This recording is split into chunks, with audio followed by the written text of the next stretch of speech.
Hey everybody, this is Steve Galata with Brutal Resonance, and I'm here with Deamien Raven of the band Draven. Deamien, how are you? Hey man, thanks for having me. I'm good. I'm good. How about you? Good, good.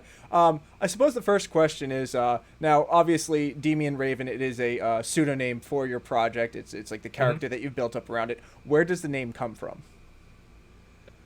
Oh, that's a hard question. Well, the character has been built with my brother who writes also the stories, like the whole storylines. Mm-hmm. And when we started doing the Draven thing, no, it's from not from the Crow. I get that a lot as a question. Mm-hmm.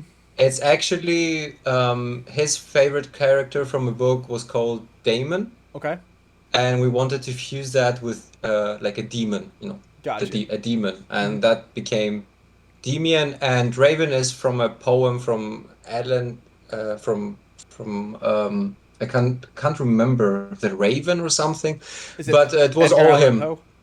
Yeah, yeah, I think the Raven, Okay, yeah, but it was all him, and I don't know, I just went with it. gotcha.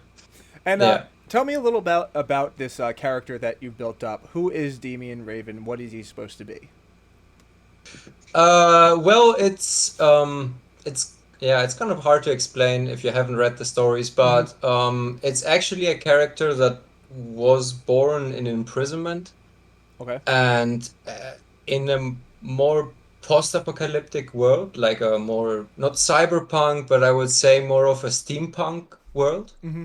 where you have like Victorian architecture and all that. Like imagine Bloodborne fused with modern horror movies, Mm-hmm. I would say.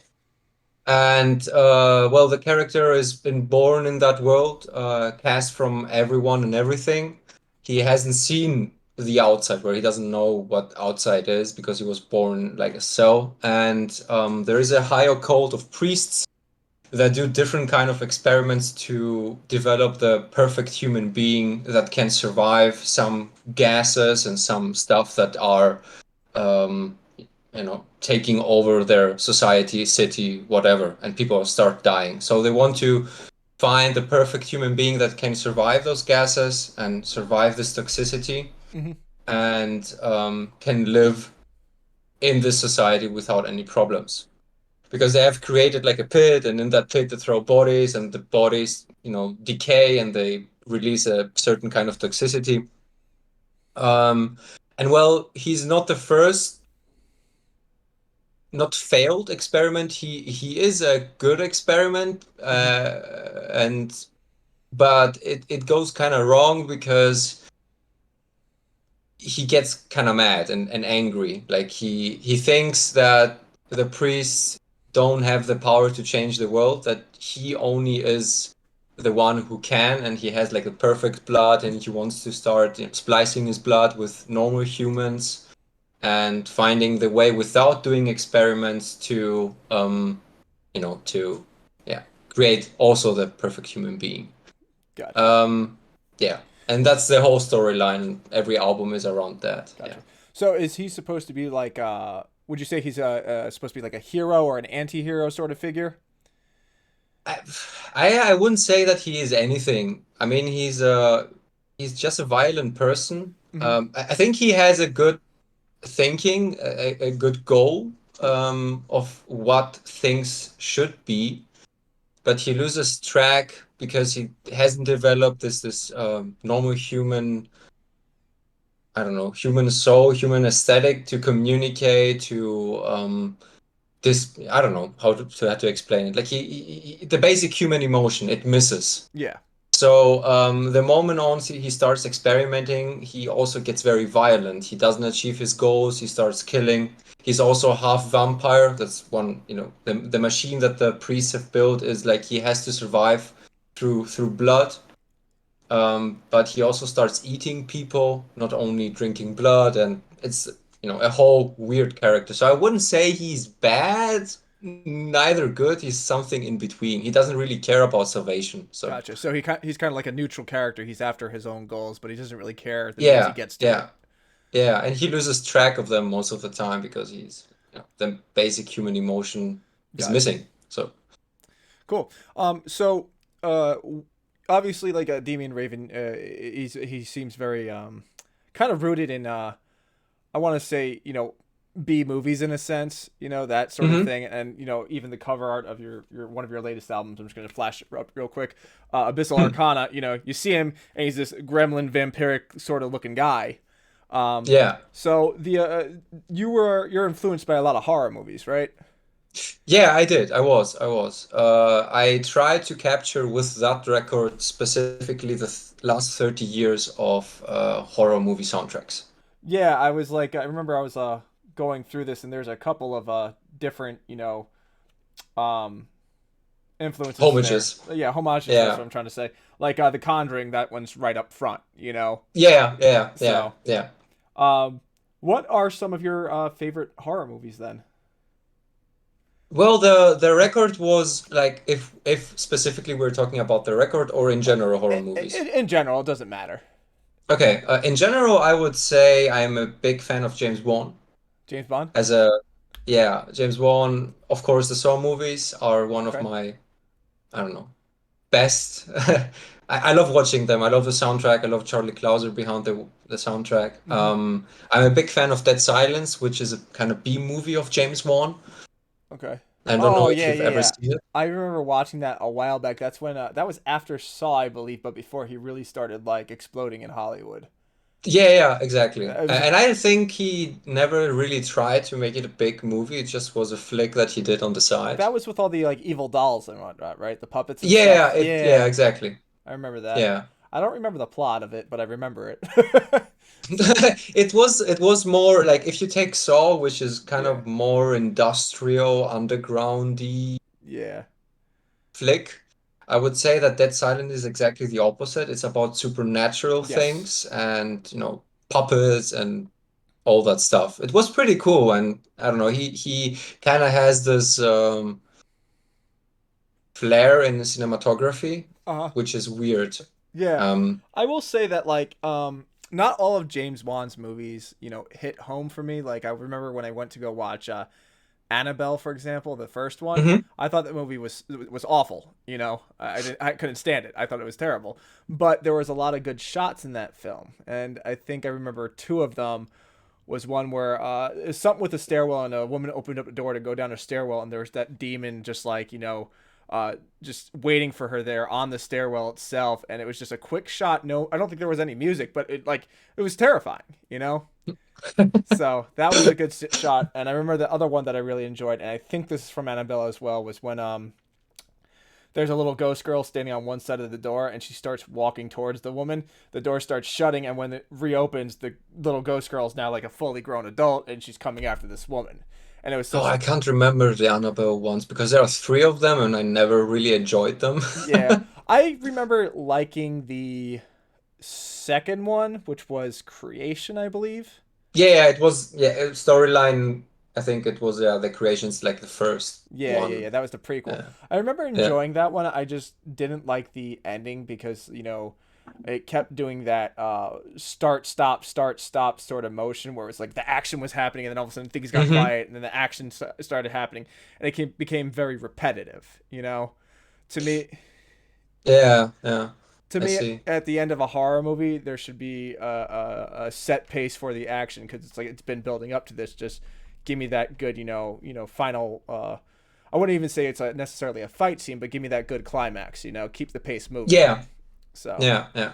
I think he only directed the first one, or his name was only on the first one. I can't really yeah, remember how it works with him. yeah, Like even with the Saw movies, he only has directed the first two, and the yeah. rest is like only his name is on the rest. Yeah, he's serves as a producer basically, but at this Mm. point, like every time they make a Saw movie, he just gets a fat check in his hand, so he doesn't care anymore.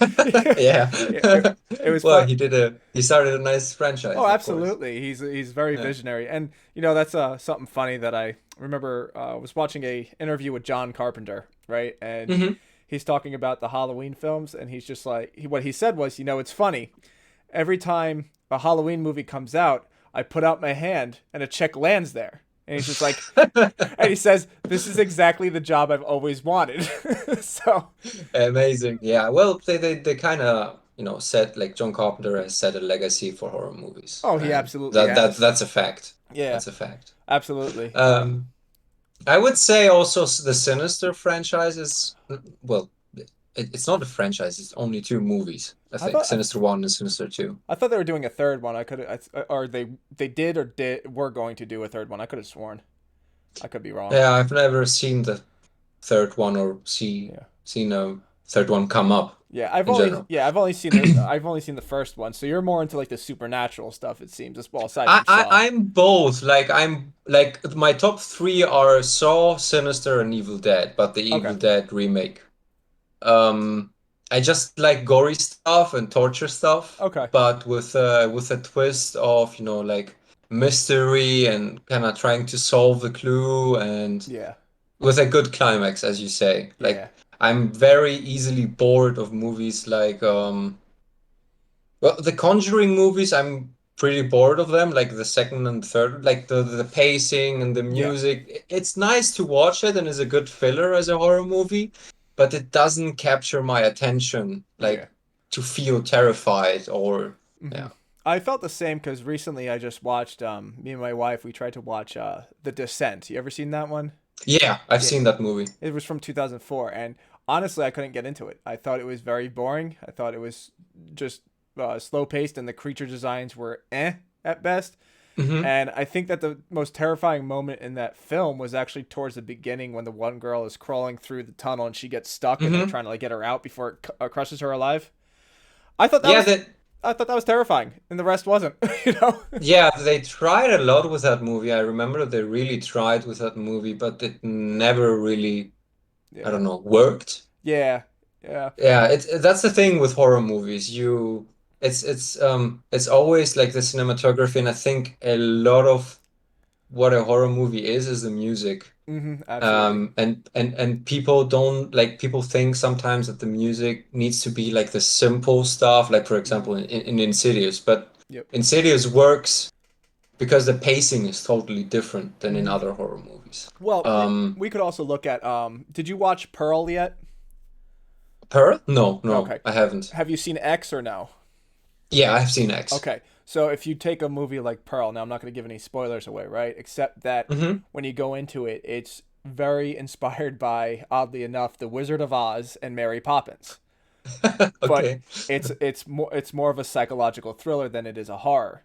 And Mm, it is one of the best horror movies I've seen in the modern age. It's not, I mean, I know you like gore, but it's not very gory, but hmm. it's well acted. The cinematography is phenomenal, and the score is not something you would technically find in a horror movie. It was just, Isn't that the girl from Infinity Pool? The same actor? I don't, is it is, I didn't see Infinity Pool, but is that Mia Goth in that one? Yeah, I think so, if I'm not incorrect. Yeah, that's the Cronenberg film, right? I don't know who I, was the director, but probably yeah. I think it was his son. You know, I got Google open right here, so we're just gonna look that up real quick. Yeah. But yeah, Brandon Cronenberg, no, Cronenberg, Hmm. Brandon Cronenberg. But yeah, that's Okay. her. That's her. Mia Goth. She's in it. But she was also Yeah. she was also in X as well. She played Yeah, it's the the final same. It's girl. the same girl. Yeah. But I kind of like her. I don't know. She's weird as an actor. Yeah. Like even in Infinity Pool, I felt disconnected from her acting. Hmm. Maybe because the movie was very weird, but Yeah, I didn't see it yet, but I want to. I heard a lot about it. So, yeah, you should. You should. It's entertaining. but yeah, no, in Pearl, Mia Goth's acting is like the best I've seen. I mean, I think I've only seen her in two movies, but like, Hmm. she's fantastic. Um, Okay. I so should see yeah, see. check that out if you get a chance. We just watched it because it's on Okay, I streaming. will. I will. Yeah, I will write it on my list. yeah. So, a fun question that me and my wife always like to talk about is like how you would fight famous horror villains, right? Um, Okay. so one of the questions that I want to ask you, and this is just for fun. Let's say you were going up against Pennywise the clown, right, from It. Okay. How do you think you would fight against him? By running? I always joke. Obviously. I always joke with my wife, right? Because she says, how would you fight Pennywise? And I was just like, well, I wouldn't be afraid of him. I just slap some boxing gloves on and challenge him in the boxing ring and just have a boxing match. If I'm not afraid of him, I'm just gonna give him a right hook. He's gonna go down. Oh man, we have with my girlfriend when we watch a movie, you know that classic scene where the lights are out and he has to go to the basement? And And I always say, like the guy or the girl has to go down the oh, in basement like any to general horror fix a movie. generator. Yeah. Yeah, like, and I was like, nah, man, it's the last thing I would do. I would like leave. Yeah. All those noises and everything. Yeah. It's, I don't know, it's funny. And especially, for example, in the Saw movies, if I was in one of the games, I wouldn't even remember one of the rules. Like Yeah. all those rules lined up, and I'm like, I don't remember anyone. I'm probably gonna die here. Yeah, 100%. So, all right. Let's get back in What's like you said Pennywise, but what's your favorite favorites. horror movie? Oh, And okay. Let's see. As far as horror movies go, I'm gonna have to go with the original Halloween. okay, That was my first horror movie, and it was a staple when we were growing up as kids. Like when we were kids on cable network, they always had like the Halloween marathons. So on hmm Halloween, we go trick or treating, we come home, we eat our candy, and then we just watch the Halloween marathon with my dad. okay, So crazy. I love that one. I will say it doesn't hold up completely nowadays. But a lot of the what I find so amazing about Halloween is the John Carpenter's score and the little hmm audio cues that he gives for every scene. It's brilliant. Yeah, Um, it is so 100%. and also Michael Myers is one of the most terrifying, horror villains of all time. There's nothing supernatural about him. He's just a stone cold killer. So, Yeah, well, 100%. well, at least in the first film, there's nothing supernatural about him. Then they go a little off the chain with the rest. But um, Yeah, well, they have to develop a storyline for him, which yeah, is not so always very easy. absolutely. Um, so I have to say Halloween is up there. Original Nightmare on Elm Street. I know I'm going a bit cliche here, but Okay. I think that one's fantastic. I think that Robert Englund as Freddy's phenomenal. I think that the acting's pretty good, and I love the dreamlike state that the whole entire movie is presented in. So when you first watch it, you never know what's real and what's not. You hmm know, and even now when I watch it, every once in a while I get caught off guard by a scene because like, oh shit, I forgot about that part. And Okay. plus they slaughter Johnny Depp, so you can't go wrong with that. I kind of like the remake more because of the soundtrack. I The have soundtrack in the first one never captured me. Yeah. I never Um, I never watched a remake, but I will disagree with you on that. I think that the first Nightmare has a phenomenal soundtrack. well, yeah, Yeah. many people do, but I don't know. Yeah. I vibe more with it, but it's because maybe I'm more of the 2000s kind of guy of horror Yeah. movies. I like that era where Mhm. they try to go more into modern stuff. Yeah. Um, and I think it worked, but it's because it's the remake. Yeah. I don't know if the soundtrack would work with the old one. Yeah. That's for sure. I got you. Yeah. And as far as for a third one, I think I'm gonna cheat here a little because it's not necessarily a horror movie, but it's still in that same vein of ultra violent, ultra gory, which would be Hobo with a Shotgun. You ever see that movie? No, I've never seen that movie. Okay, you know who Rutger Hauer is? Yeah, Yeah, yeah, he played Roy Batty in Blade Runner. He yeah. plays the titular hobo with a shotgun, and Okay. it's literally just a gore fest from start to finish. It's about this guy who enters a small town and it's overrun by a mob, and so to clean up the town, he grabs a shotgun and just starts blowing people to bits. You know? Okay. So it's like a slasher hunter Yeah, pretty much. bloodbath. But all right, to tell you how bad or not, I want to say bad. It's so bad it's good sort of thing. But how Okay. quirky it gets at one point. Two guys enter a school bus full of children while playing the "Burn Baby Burn" song, and they light all the kids on fire with a flamethrower. Okay. it's, it's Okay, I it's see. it's fucking stupid, but it's Okay. so bad it's good. But I've seen that a ton of times, so that's a really Then good I one. have to watch the. How is it called again? It's called Hobo with a Shotgun. That's a shit. I have to watch that. Yeah, I'm writing it down. yeah, it's basically a huge throwback to like B-rated movies and whatnot. It's not anything spectacular. The acting's awful in it throughout. Rutger Hauer does the best he can with what he has, but Yeah, okay, I yeah, see. it's fun. It's generally fun. It's a great time. So It's like it reminds me like Terrifier, where I don't know if you've seen Terrifier, the one and two. I tried. I couldn't get through them. Really? Yeah, Too gory? yeah. No, I don't mind the gore. That's the thing. I thought it was awful. Like, Oh, okay. yeah. So Okay. like, see, to me, there's two types of horror movies. There's the serious ones, like your Halloween, you got your Hmm. nightmares and stuff like that. The Conjuring sort of stuff, and then you have your B ones, such as Dead Snow, Dead Alive, Hobo with a Shotgun, stuff like that, Hmm. where you can't really go into it being serious, otherwise it's going to be terrible. Hmm. I think that's where Terrifier was at. It was trying to have good acting when they didn't have good acting, and it kind of just Hmm. fell down the drain. That's how I feel about the original Evil Dead. I do not like Hmm. that one. I think they hit their stride with Evil Dead 2 because with Evil Dead 2, they embraced the horror comedy aspect of that franchise. I think the first one was Hmm. trying to be too serious. Then the second one, they're like, all right, let's redo this, but let's make it horror comedy this time because that's Hmm. exactly what it is. And then it got great. So Okay. that's how I Well, felt about Terrifier.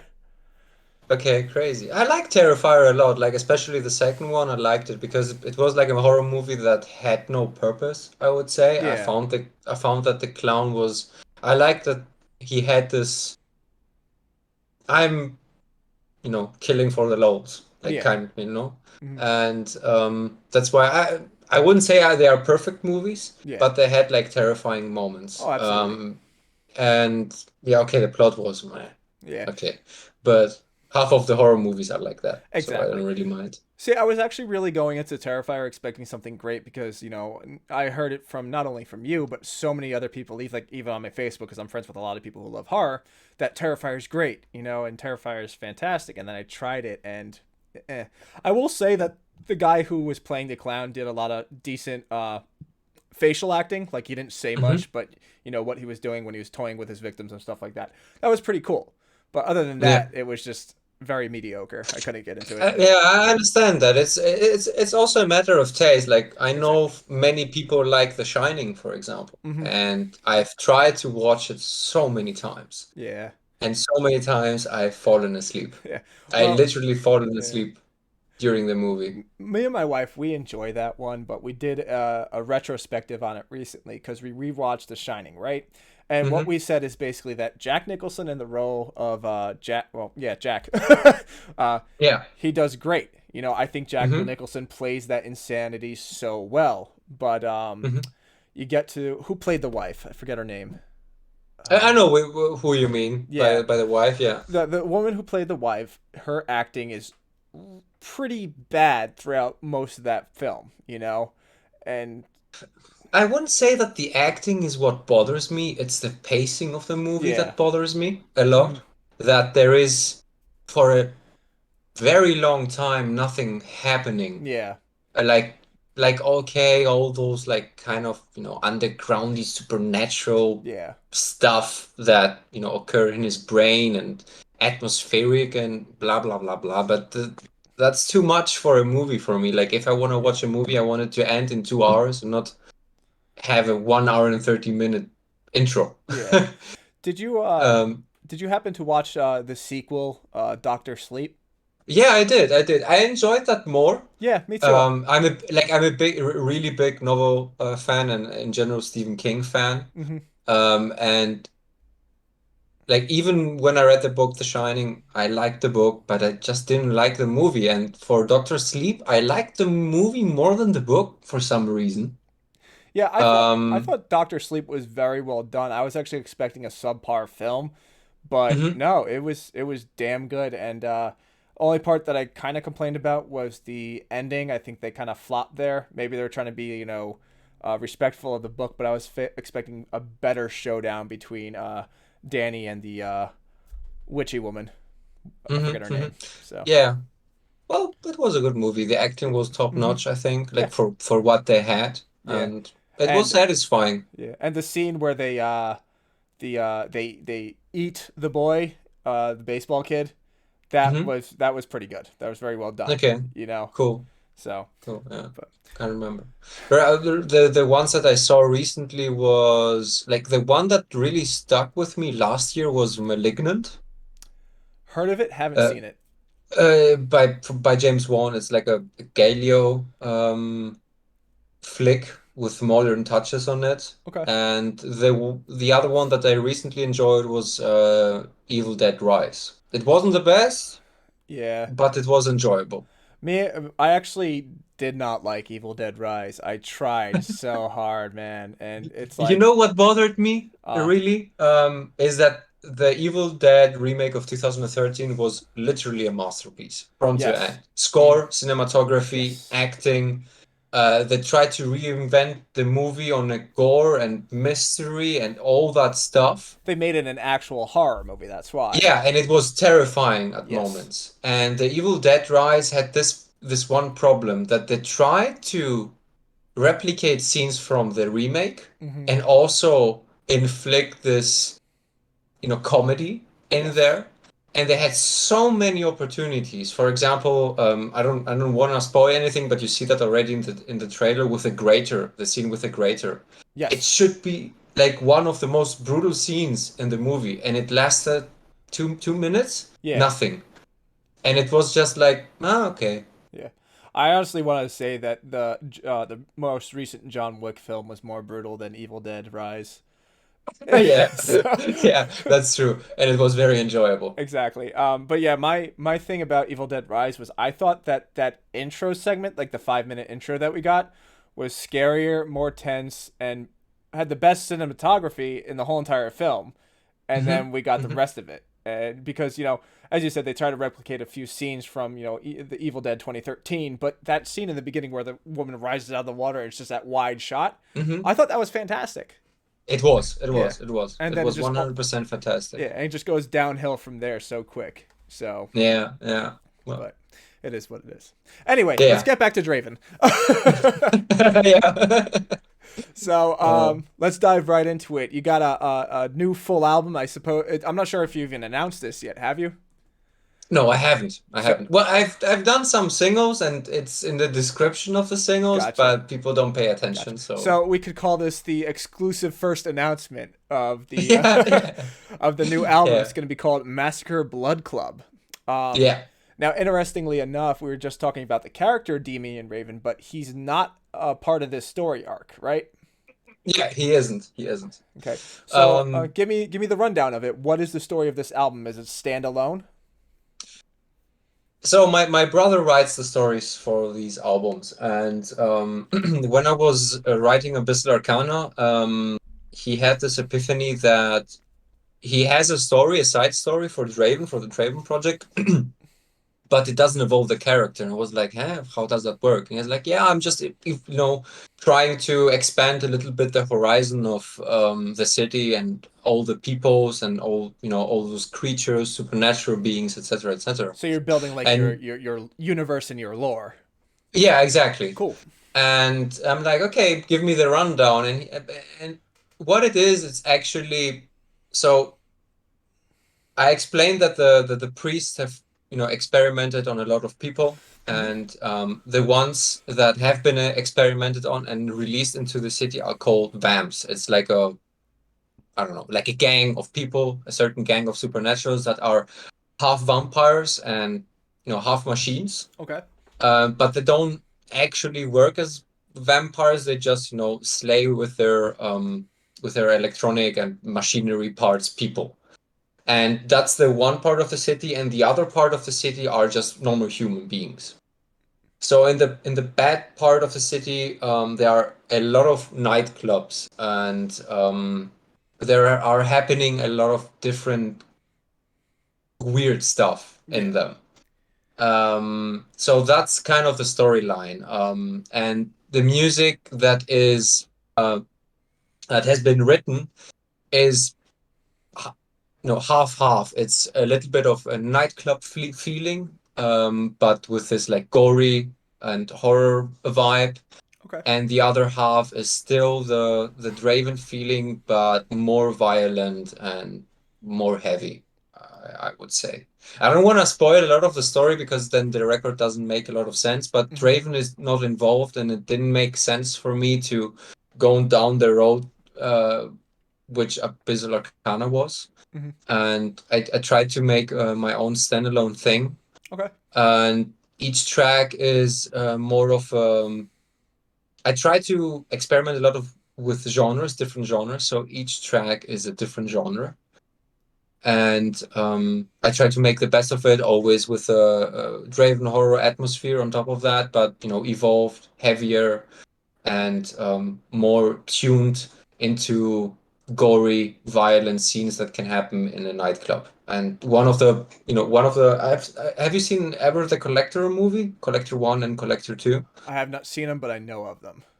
Okay, it's just a killer who goes into homes and kind of a Halloween thing and slays all the people with traps. Gotcha. So the second one is he has built like kind of a dungeon, I would say, industrial factory, and he's also a mechanic, and he builds in a nightclub before the club starts to play music, etc. Before the people come in, he Hmm. builds all those like slaying and hack machines, and starts to kill people while they're dancing, and that's kind of the vibe of the album. It's like, yeah, it's gory. I can't explain it correctly, but yeah. Gotcha. And I think this is going to be the first album that debuts on your own record label too, right? Spinesaw Records. Yeah, yeah, yeah, yeah. So tell me a little bit about the record label and what your goals are with it. So Spinesaw Records is my label with Connor and Computer Crane Kick, Dread. We started the label about 2 years ago, just in the beginning to help the underground electronic scene, the dark electronic scene, like the artists that never get a chance to be seen Hmm. through playlists, through YouTube, whatever, and try to give them a voice and help them out without you know, with trying to find good talents out there, hidden talents, etc., etc. Maybe people who don't pay a lot of attention on artworks, or they don't pay a lot of attention on production. Uh, we try to help them through that, and we started doing very well. And this year it started to grow. Our playlist started to grow, and we helped more and more and more people. Hmm. And this week we signed also We Are Magonia as a community marketing strategy to help them out to do their own community management Dope. and expand a little bit their horizon and get in touch with a bigger fan base, not only a specific one, but open the horizon of what actually dark electronic music is. Cool. And that's actually our goal, to help artists find their voice, Hmm. uh, and always trying to push them in this direction of dark music, and to find their home and find somebody they can trust, um, they can reach out to with marketing ideas, with, I don't know, vinyl presses, Yeah. etc., etc. Like, find them the best opportunity without ripping them off. Yeah. That's what I'm trying to say. So basically, rather than taking a look at it as like a record label sort of thing, you're looking at more of like a community family sort of situation. Yeah, yeah. For now, yes, because we haven't. Well, we have now We're Magonia, but till we have more artists from different specific genres, we don't want to do only one thing. They Hmm. all have to be dark and electronic and heavy, etc., etc. But once we have more of those people that are interested in doing vinyl presses and all those, necessary stuff, then we will think about expanding even more. It's like Gotcha. more step by step thing, instead of going all out big and failing. Gotcha. And yeah. Well, that's the smart way to do it. But I guess you kind of just answered my next question. But are you guys looking to press Massacred Blood Club onto vinyl yet or CD? I know that Abyssal Arcana was on CD. Yeah, I'm thinking of doing both and also merch, Hmm. but it depends on with me and my music and whatever I do around it, it depends on my mood a lot. Okay. I'm a very moody person. So if in the last moment I'm like, no, I'm not pressing digipacks this time, I'm just pressing vinyls. Yeah. Maybe I'm just doing merch. It actually depends only on my mood Gotcha. and how I feel about it. Well, if you And do put it on vinyl, I'll buy one. So there you go. There's some motivation. Thank you very much. I appreciate it. And I So appreciate also the amazing review. I was really struck by it when you Well, hit it for yeah. Abyssal Arcana. I was really struck by the album in general. I thought Thank you. I thought it was great. Like, usually when I hear of dark synth artists, it's a lot of the same sort of clubby. Someone's trying to pretend to be Perturbator or something like Hmm. that, or Carpenter Brute or Hmm. Brut. And that's what I usually expect. And then when I listened to this, I was jamming out to it. And I was like, this is something that you could play at a Halloween party, and everybody would be like jumping up and down. So, and I still Thank you, feel thank that you. way about it. It's not something that I'll be honest, it's not something that I keep on my normal playlist. It's just something that I have to be in a specific mood for. I listen to it a lot at the gym, for example, because it's very Hmm. pulse pounding, very clubby, and I can just get myself going Hmm. and stuff like Yeah, that. that was the purpose behind it. Yeah. I don't know if you've ever like the album also doesn't really work as like standalone tracks. Hmm. It's like of a more of a rundown. Like you have to listen to the whole thing to really understand it. Yeah, I kind of got that because I'll be honest, like if I put them in a playlist on Spotify, right, and I put those songs in Hmm. that playlist and I'm on a random shuffle, there's certain albums that I don't do that with because it's jarring, in a Hmm. sense Hmm. to me, But with Abyssal Arcana, that's one of the ones that jarred me, just like jumping right into it. So instead of jumping into it, I always start from the beginning and just listen to as Hmm. much of it as I can in a session. Yeah, So yeah, it's a lot of fun. yeah. But yeah, I think we've been talking for quite a while. I think we're gonna start wrapping up here. Um, Okay, cool. oh, actually, one last thing that I wanted to mention because I remember you talking about this point was the Draven novel that you guys are working on. Oh yeah, yeah. So that's exciting. Well, yeah, we've been talking about it for well, the Draven project is now almost 3 years old, so about 1.5 years. As I said, my brother writes all of the stories, Yep. and he wants or we want to write a novel around all the whole lore and the world of Draven, and maybe include a little bit of what happens in the albums because the albums are more of a some of them are side stories to the main course, Mm-hmm. and um, some other things that are happening in the world, like the Massacre Blood Club, etc., which would be very interesting to have in a novel. We are just discussing when my brother will have full time to do that, Mm-hmm. and also if it's going to be more of a comic book style with a little bit more, more artwork in there, or just um, short stories of the world Yeah. and more serious, Yeah. I would say. I think it would be dope to do the graphic novel. I think that Draven's an interesting character. Hmm. That's just my opinion though, but I do think that doing it sort of like an anthology and maybe even Hmm. including the digital PDFs and the releases of your albums would be pretty dope too. So either Yeah, one could work. it's open for discussion right now. I don't really know what I want to do, and when my brother will have like full time to do that. It's Hmm. kind of, his own kid, his Yeah. own little child that he wants to pet once in a while. And so whenever he has time, I'm open for it, and whenever he has a Excuse me. story, Yeah. I'm open for it. So Dope. yeah. Okay, so as I was saying earlier, I think that we're gonna end off here. I always like to ask at the end of the interview if there's anything else you'd like to mention before we head out. Nothing. Thank you very much for having me. You're welcome. You can find anything of my music in my socials. It's Draven 1980s, so you don't have to look anything up. I'll link it in the Uh, YouTube description. Don't worry. yeah, yeah. And I want to thank everyone for their support, and yeah, for you having the time. Hey, no worries, man. It was a pleasure. All right, guys. Thanks so much for joining us once again. I'm Steve. That's Nick. We're heading out.